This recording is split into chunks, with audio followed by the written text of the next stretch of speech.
Mga kababayan, malalim na po ang baha dito sa Commonwealth, Quezon City. Yan po ang lakas po ng agos ng tubig. Papunta dyan sa kalsada. Yun, dami na pong na-stranded na motorista, sasakyan, motorman, na-stranded na po dito sa bandang gilid.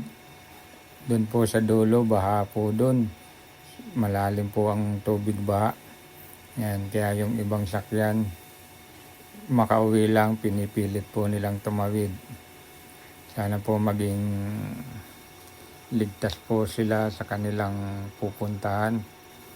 Kaya mga kababayan, kung hindi naman importante ang inyong lakad, mas maganda pong manatili na lang po kayo sa inyong bahay para di po kayo ma-stranded. Yan po, dahil pong mga nakamotor na nagtutulak, makatawid lang sa malalim na tubig baha. Mga kababayan, yun, ang lakas ng agos.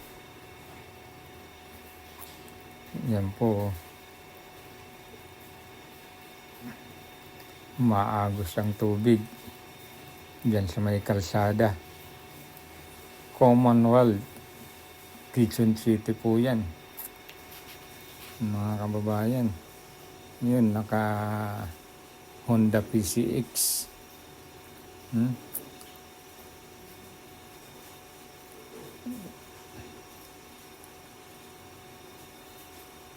Lalim ng tubig. Kawawa naman sila. Pinilit ng makatawid, makauwi lang. Kasi ang lakas pa ng buhos